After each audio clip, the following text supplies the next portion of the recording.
PPC, CPC, CRPC,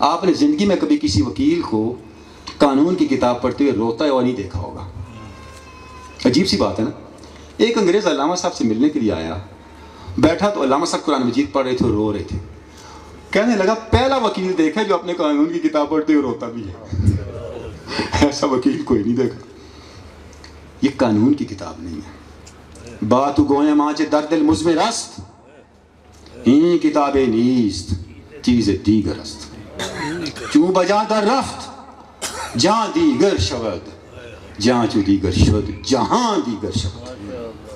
قرآن مجید کتاب ہے, کتاب کے علاوہ بھی کچھ ہے, اسے سمجھو. قرآن مجید کتاب کے علاوہ جو کچھ ہے, جب انسان کے اندر جائے انسان بدل جاتا ہے. جب انسان بدل جائے تو ماحول بدل جاتا ہے. چیس معراج, علامہ نے معراج کو یوں ڈیفائن کیا, چیس معراج انقلاب اندر شعور, از شعور اسنی کے گوئی نزد و دور. یہ جو ہم کہتے ہیں نا یہ قریب ہے, یہ اب ہم بیٹھے ہیں, یہ اوپر والی سطح جو ہے عرش ہے, اگر ہم اس کے اوپر بیٹھے ہوں تو یہی فرش ہے. شعور کی تبدیلی سے نزد و دور ہے, اوپر نیچے تا تو فوق ہے. اب یہ شعور کی تبدیلی کیسی ہوگی؟ از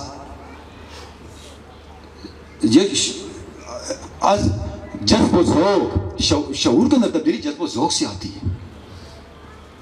انقلاب اندر شعور از جذب و شوق, از جذب و ذوق, وارحانت جذب و ذوق از تحت و فوق. علامہ کہہ رہے ہیں کہ یہ جو شعور میں انقلاب آتا ہے یہ قرب حق سے پیدا ہونے والے جذبے سے جاتے ہیں.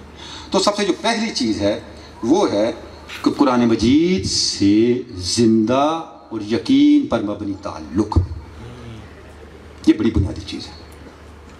اور اس میں جو چیز رکاوٹ ہے وہ ہماری ایتھکس ہے, ہماری اخلاقیات ہے. جتنی ہماری اخلاقیات پیوریفائی ہوتی جائے گی, بجلی کا کرنٹ موجود ہے, ایلومینیم سے اور طرح سے گزرے گا, تانبے سے اور طرح سے, چاندی سے اور طرح سے, سونے سے اور طرح سے, اور پتھر سے بالکل نہیں گزرے گا. کرنٹ وہی ہے, قرآن مجید وہی ہے. ہماری ایتھکس سونے پہ کھڑی ہے, چاندی پہ کھڑی ہے, یورینیم پہ کھڑی ہے, پلاٹونیم پہ کھڑی ہے, پتھر پہ کھڑی ہے, گولڈ پہ کھڑی ہے. کہاں کھڑی ہے؟ جہاں ہماری ایتھکس ہے, جہاں ہماری اخلاقیات ہے, اتنا ہی قرآن مجید کا جو کرنٹ ہے وہ ہمارے اندر رواں دواں ہوگا, ورنہ نہیں ہوگا. تو یہ جو تعلق ہے یہ پھر آپ کا پرسپیکٹیو چینج کر دیتا ہے. علامہ کہتے ہیں نا کہ غیر قرآن غم گسار من نبود.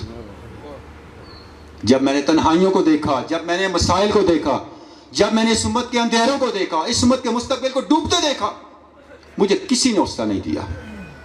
قرآن میرا غم گسار تھا.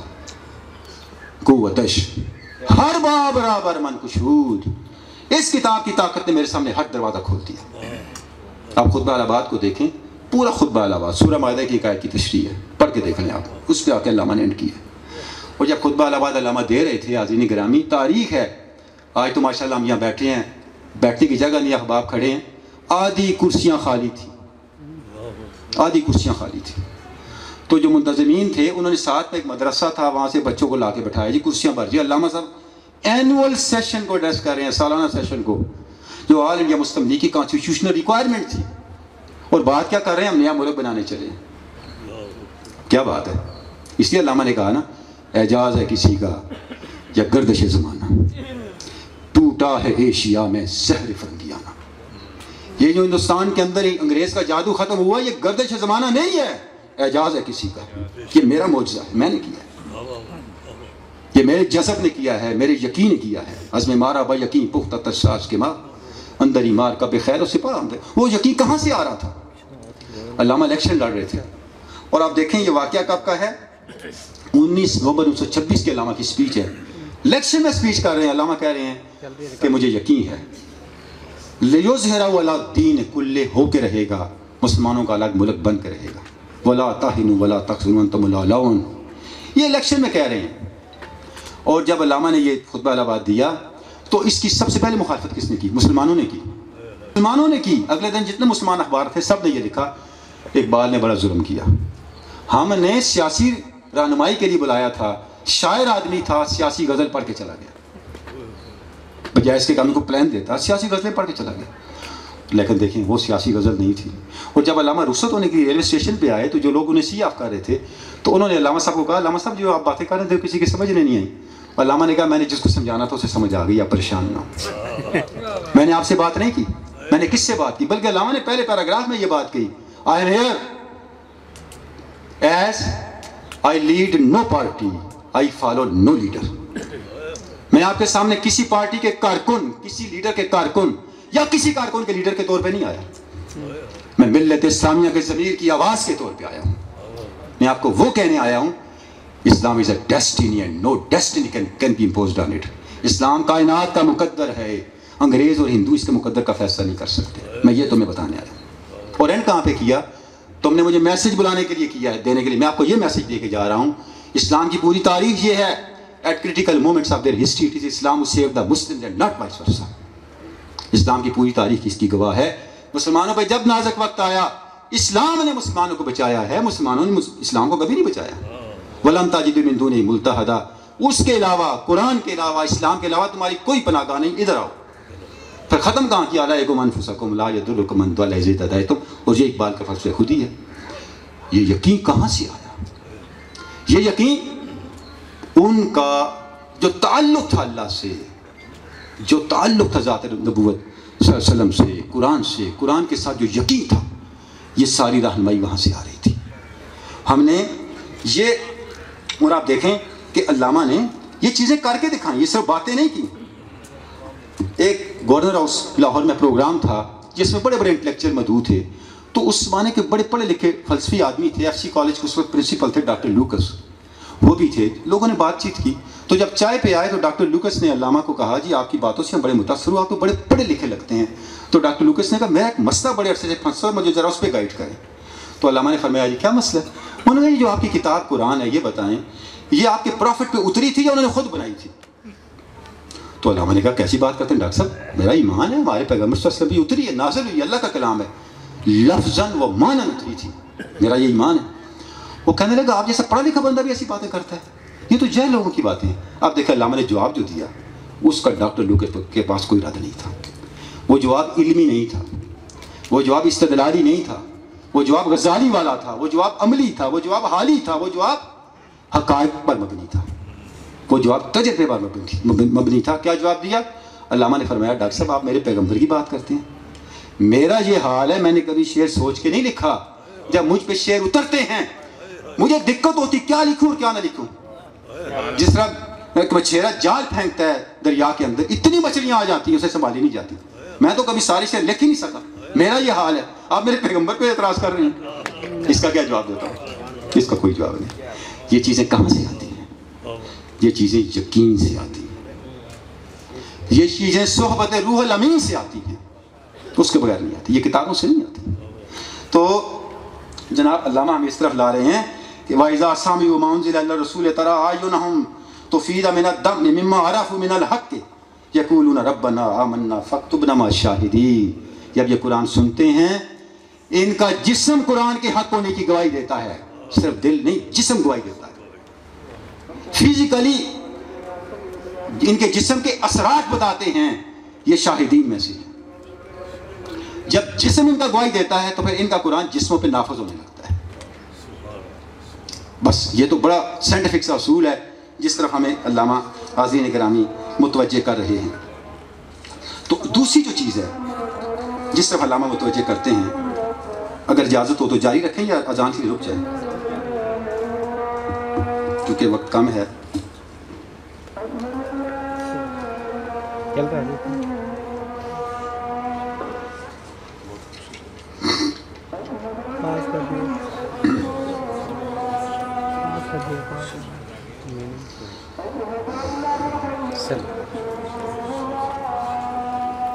باتیں حاضرین گرامی میں نے عرض کی. پہلی یہ کہ قرب حق کا تجربہ ہیلوسینیشن نہیں ہے جیسا کہ واقعہ معراج سے ہم نے دیکھا, اور دوسرا اس کی طرف جو راستہ جاتا ہے ان میں ایک بڑا سٹیپ قرآن مجید سے تعلق ہے. اور دوسری بات جس طرف علامہ بتاتے ہیں وہ یہ ہے, وہ ذکر ہے, وہ ذکر کی گرمی سے شعلے کی طرح روشن, وہ فکر کی سرعت میں بجلی سے زیادہ تیز.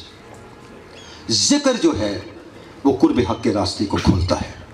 اب دیکھیں علامہ حضور کی بارگاہ میں التجا کر رہے ہیں، یا رسول اللہ نہ با ملا و نہ با صوفی نشینم، تم ہی دانی من آنم نہ اینم. یا رسول اللہ میں بہت ہی عاجز اور ناکارہ ہوں، نہ علماء میں شامل ہوں نہ صوفیاء میں شامل ہوں، دونوں میں شامل ہونے والا نہیں ہوں، دونوں شامل ہونے کے قابل نہیں ہوں. آپ کی بارگاہ میں ایک التجا لے کے آیا ہوں، کیا؟ نویس اللہ بر لوح دل من ہم اورا و ہم خدرا فاش پینا. یا رسول اللہ اپنی نگاہ کرم سے میرے دل پہ اللہ لکھ دیں، میرے دل پہ اللہ لکھ دیں، تاکہ اللہ کو بھی جان لو اور اپنے آپ کو بھی جان لو، دونوں سے آگاہ ہو جاؤ. تو یہ جو ذکر ہے اس کو علامہ نے بہت ڈیٹیل سے ڈسکس کیا ہے. اب ذکر ہے کیا؟ میں علامہ کا جملہ آپ کے سامنے پڑھنا چاہوں گا.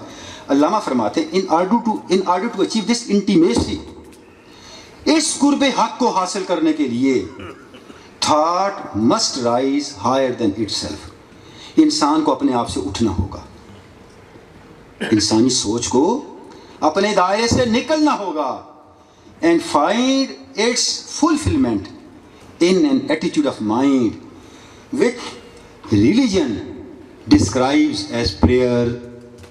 اسے ایک ایٹیٹیوڈ آف مائنڈ ڈیولپ کرنا ہوگا جسے تصوف پریئر کہتا ہے. پریئر کا معنی علامہ کے نزدیک عبادت، ذکر اور دعا ہے. ذکر جو ہے علامہ یہ کہتے ہیں یہ زبان سے اللہ اللہ کرنے کی بڑی عظمت ہے. ذکر پرائمریلی ایک ایٹیٹیوڈ آف مائنڈ کا نام ہے، یہ آپ کے ایک اسلوب فکر کا نام ہے. ذکر ایسے شعور کے ساتھ کیا جائے کہ اس سے فکر میں تبدیلی آئے، آپ کے مائنڈ سیٹ میں تبدیلی آئے. جب انسان ایک آپ کی کائنات کے بارے میں ڈائریکٹ تھنکنگ ہے، ہوتا تھا نا یہ وائے بٹھنڈا آئے گا، پہلے لوگ کہتے تھے ایک کائنات کے بارے میں وایا آلمائٹی اللہ تھنکنگ ہے. ان دونوں میں فرق ہے. ڈائریکٹ تھنکنگ اور چیز ہے، میں کہہ رہا ہوں آپ سن رہے ہیں یہ اور چیز ہے، میں کہہ رہا ہوں اللہ آپ کو سنا رہا ہے یہ اور چیز ہے، میں کہہ رہا ہوں آپ سمجھ رہے ہیں یہ اور چیز ہے، میں کہہ رہا ہوں اللہ آپ کو سمجھا رہا ہے یہ اور چیز. یہ کیسے اور چیز ہے؟ میں ایک مثال دیتا ہوں. غزوہ بدر ہے، قرآن مجید کہتا ہے جب دونوں جماعتیں آئیں وَلَكُمْ آیَةٌ فِي الْفِئَتَيْنِ إِذَا الْتَقَتَا، جب دو جماعتیں ٹکرائیں ان میں آپ کے لیے نشانی کیا ہے؟ تَرَاهُمْ مِثْلَيْهِمْ رَأْيَ الْعَيْنِ، جو سامنے لشکر تھا وہ اسے اپنے سے دگنا دیکھ رہے تھے. کیسی بات ہے؟ بندے 313 تھے، وہ دیکھ رہے تھے یہ 2000 ہیں. یہ ہے وایا اللہ دیکھنے کا یہ نتیجہ. اس کو سورہ انفال توبہ میں تفصیل سے اللہ نے بیان کیا ہوا ہے، ادھر ہم نہیں جا رہے. ذکر کائنات کو وایا آلمائٹی اللہ سمجھنے کا نام ہے. جب آپ کائنات کے ساتھ تعلق ڈائریکٹ قائم کرنے کے بجائے وایا آلمائٹی اللہ کرتے ہیں تو علامہ کہتے ہیں یہ انقلاب اندر شعور شروع ہو جاتا ہے، اس سے شعور میں تبدیلی شروع ہو جاتی ہے. اور یہ اس پہ استقامت، مسلسل استقامت، مسلسل مشقت آپ کو قرب حق حاصل کرنے کا پوٹینشل دیتا ہے. اب میں ایک جملہ کشف المعذوب سے پڑھنا چاہوں گا. علی اجویر لکھتے ہیں پس ہم چنداں کی تالیف و ترکیب عبارت را اندر حق بیان معنی اثر است. فرماتے ہیں جب آپ عبارت لکھتے ہیں تو آپ گرامر کا لحاظ رکھتے ہیں، صرف و نحو کا لحاظ رکھتے ہیں تو آپ کو معنی سمجھ آتا ہے. اگر ترتیب کا لحاظ نہ رکھیں، گرامر کا لحاظ نہ رکھیں تو معنی تو سمجھ نہیں آئے گا. میں نے جانا ہے لاہور واپس، میں لاہور جاؤں گا اور میں بجائے یہ کہنے کہ آپ کو یہ کہوں میں لاہور گیا تھا تو سارا کام ہی آگے پیچھے ہو گیا. علی اجویر فرما رہے ہیں جب آپ کوئی بات کہتے ہیں، کوئی عبارت لکھتے ہیں، معنی تب منتقل ہوتا ہے جب آپ اس کے قواعد و ضوابط کا اور صرف و نحو کا لحاظ رکھتے ہیں. قرب حق کے معنی کی گرامر ذکر اور مجاہدہ ہے. جب تک آپ اپنے ذکر کو درست نہیں کریں گے اور اس پہ مجاہدے کی استقامت کو کریکٹ شعوری طور پہ نہیں کریں گے، آپ کی قرب حق کی گرامر غلط رہے گی تو معنی غلط نکلتے رہیں گے. تو علامہ وہ بات ہمیں سمجھا رہے ہیں کہ آپ نے ذکر کو شعوری طور پہ اختیار کرنا ہے.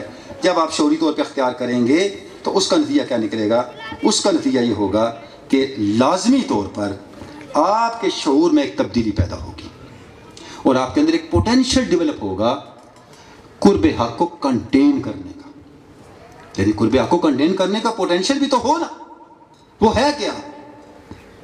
اسے انڈرسٹینڈ کرنے کا، اسے ایبزارب کرنے کا کہ ہمارے اندر سخت بھی تو ہو نا، کیپیسٹی بھی تو ہو نا، استعداد بھی تو ہو نا.